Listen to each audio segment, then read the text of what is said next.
Happy Valentine's everyone!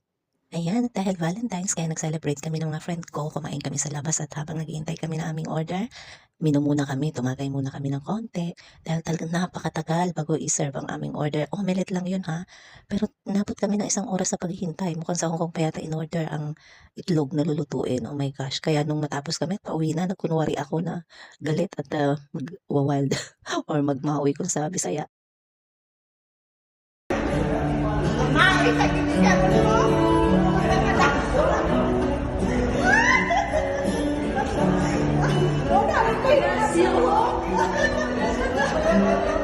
Ano grabe na po mula mo tayo.